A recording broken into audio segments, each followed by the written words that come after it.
So, good day everyone.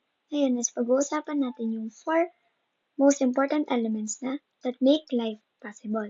Ito yung carbon, hydrogen, oxygen, and nitrogen or also known as John. Even though itong mga elements na to is maliliit lang siya and hindi talaga natin siya makikita within our naked eyes, every part ng ating katawan is gawa dito.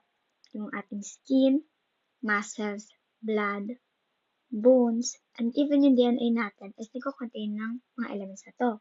Sa skin and muscles, contain siya ng proteins na naa-allow yun to move and protect our body. Sa blood naman, contains water and proteins to help transport oxygen at nutrients.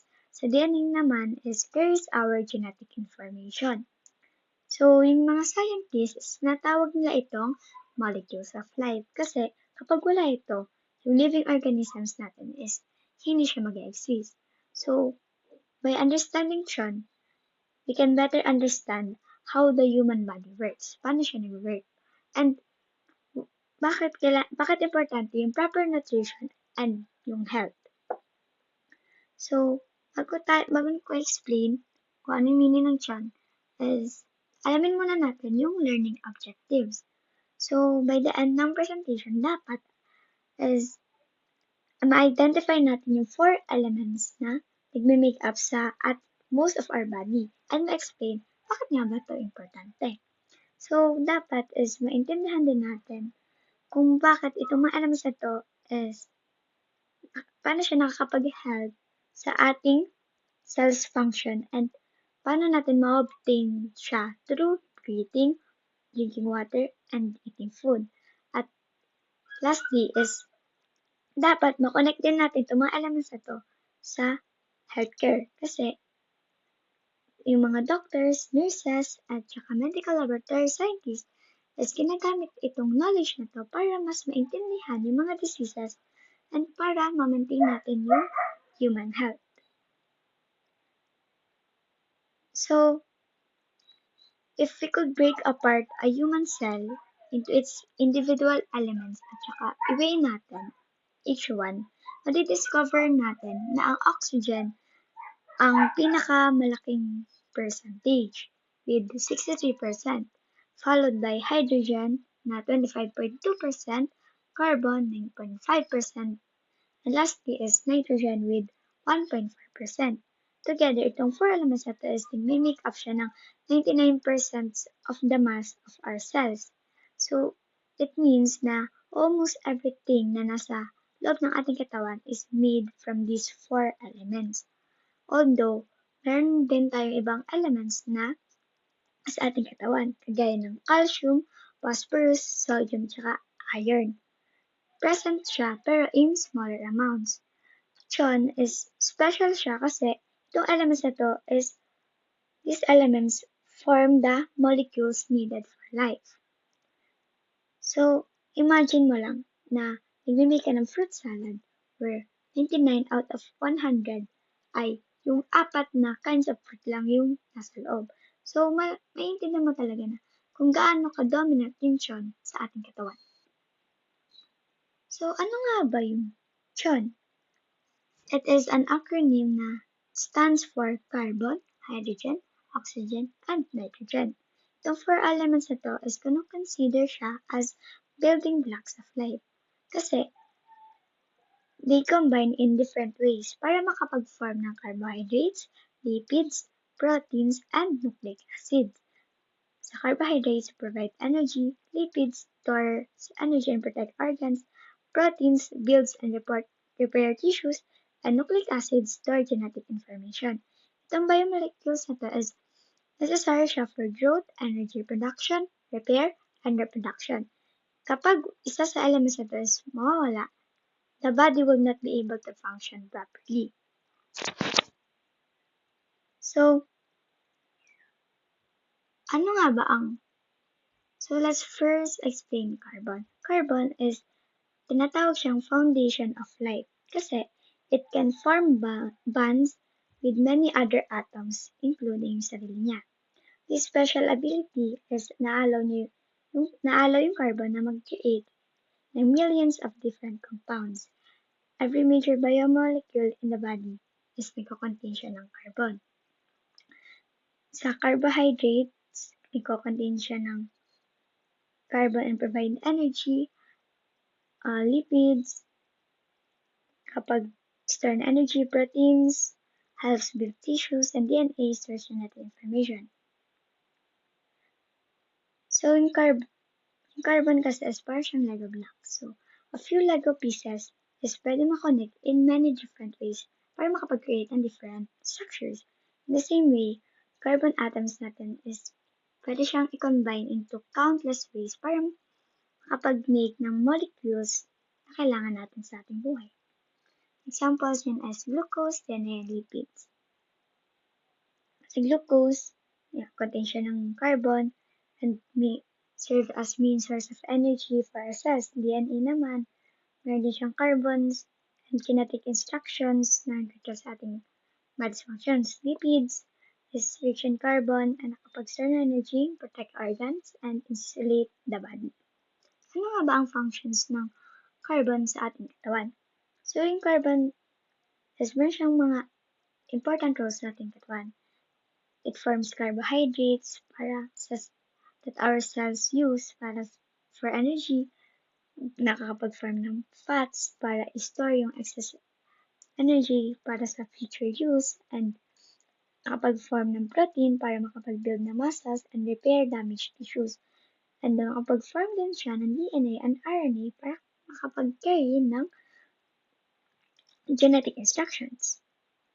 So, every time we eat rice, bread, pasta, is makapag-consume tayo ng carbon-containing molecules na nagpo-provide ng energy and maintain our body structures. Sa rice is starch. Rice contains starch, a carbon-rich carbohydrate na nagko-convert into glucose for energy. Bread naman ay provide ng carbohydrates na nakapag-supply ng energy to the body. And pasta naman contains complex carbohydrates na nakapag-provide ng steady and long-lasting source of energy. When you eat a meal, yung digestive system natin is binibreak down niya yung carbon-containing foods into glucose, which yung cells natin is ginagamit siya to produce energy. Next is hydrogen. Ang hydrogen is one of the smallest and lightest elements. Pero ito ay extremely important siya sa ating life. Hydrogen is a major component siya ng water kasi yung human body natin is made of 60% water. So, hydrogen is mahanap na talaga siya almost everywhere sa ating katawan. So, hydrogen also participates in many chemical reactions na nagkikip sa ating cells na mabuhay. Examples ay water and hydrochloric acid. So, water is condition ng hydrogen. Essential siya sa transporting nutrients, regulating body temperature, tsaka pag-remove ng waste. And sa hydrochloric acid naman is nagko-contain siya ng hydrogen para makapag-help na mag-digest ng food at makapag-kill ng harmful microorganisms sa ating tiyan. So, ano nga ba yung mga functions ng hydrogen sa ating katawan? Hydrogen is nakapag-help siya na makapag-produce ng ATP, which is the energy currency ng cell. It also helps maintain ng body's pH balance para which keeps our body fluids from becoming too acidic or too basic. Since yung hydrogen nga is part ng water, help din siya makapag-transport ng nutrients, oxygen, and waste products throughout the body. So, examples niya is sa pag-drink natin ng water na nire-replace niya yung hydrogen and water that the body loses every day and helps maintain hydration. Sweat naman is mostly water, so we lose hydrogen whenever we perspire. So when we sweat, we lose water and hydrogen. That is why we need to drink water to stay hydrated and maintain your normal body functions. So oxygen is most abundant element siya in the human body. Essential siya kasi Yung cells natin is kailangan ng oxygen para makapag-produce ng energy from the food we eat. So, oxygen is an important part siya ng water which makes most of our body. Examples niya is water and oxygen gas. Sa water, major component, oxygen is major component of water and essential for life, while oxygen gas is this is the oxygen that we breathe from the atmosphere para makapag-function yung cells natin. Functions ng oxygen sa ating human body is kapag tayo huminga, yung oxygen natin is nag-enter sa ating lungs and moves into our bloodstream. Red blood cells then carry oxygen to all the cells in our body. The cells use oxygen para break down yung glucose and release energy. This process is called cellular respiration. Oxygen also helps form water at saka supports the functions of every organ system. So examples is breathing during exercise. You breathe faster because yung muscles natin is kailangan niya ng more oxygen to produce more energy. So blood cells transporting oxygen naman is yung hemoglobin natin. Sa ating red blood cells is nag-carry siya ng oxygen from the lungs to all parts of the body. So next is nitrogen. Nitrogen is essential siyang element kasi it is found in amino acids, which are the building blocks of protein. So nitrogen is also found sa DNA at saka sa RNA. The molecules that store and transmit genetic information. Kapag walang nitrogen, yung body natin will not be able to grow, kapag-repair ng tissues, or make new cells. Examples niya is meat, eggs, beans, DNA, at saka RNA. Sa meat, nagkukontain siya ng proteins na rich sa nitrogen para mag-help build and repair body tissues. Eggs naman is meron din siyang protein para for growth and development. Sa beans naman is excellent plant source siya of nitrogen-containing proteins. DNA and RNA naman is it contains nitrogenous base na nag-store and transmit ng genetic information. Functions ng nitrogen sa ating katawan is yung nitrogen is nakakapag-build and nakapag-repair ng body tissues by forming proteins. It also helps make enzymes at hormones na nagko-control sa ating body processes. In addition, yung nitrogen din natin nag-form ng DNA and RNA kaya nakakapag-carry ng instructions para gumawa ng proteins and passing genetic information from one generation to the next. So, some of the examples ay muscles, growth after exercise. So, yung body natin is gumagamit siya ng nitrogen-containing proteins para i-repair yung tiny tears sa ating muscles and make them stronger. While sa healing of cuts and wounds naman, nitrogen is kailangan niya ito to produce new proteins and cells that replace damaged tissues.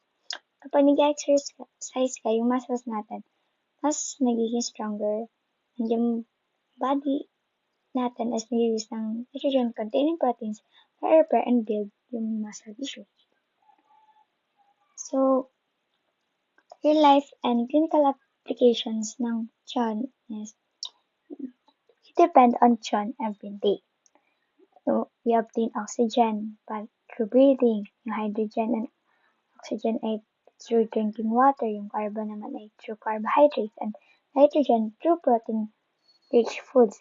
Healthcare professionals is yung magamit ang knowledge nito is this knowledge about these elements para mas maintindihan yung mga diseases and makapag-provide ng treatment. So, examples niya as in patients with breathing problems may not receive enough oxygen. So, nakapag-lead to fatigue and organ damage. So, sa poor nutrition naman, it can slow wound healing because yung body natin naglalak ng nitrogen na needed to build new tissues. Severe dehydration naman is naapektuhan yung hydrogen natin at oxygen balance kasi the body loses water. To summarize, always remember the main functions of each element. Carbon builds the body's major molecules. Hydrogen forms water and helps make energy. Oxygen naman is naalaw niya yung cells na mag-release ng energy para mag-form ng food. While nitrogen naman is nagbibuild ng proteins at saka ng genetic material. Although itong mga elements na to is simple and small, they work together para mag-build and makapag-sustain ng every living cell sa ating katawan. So, John may seem like just four chemical elements, pero actually, it is the foundation of life. Every heartbeat, every breathe, every movement natin is, and every thought depends sa elements na to na nag-work together. Sa pag-understand ng John is mas na-help siya. Understanding John helps us understand na not only biology and biochemistry, pero also the importance of nutrition and healthcare. Thank you for listening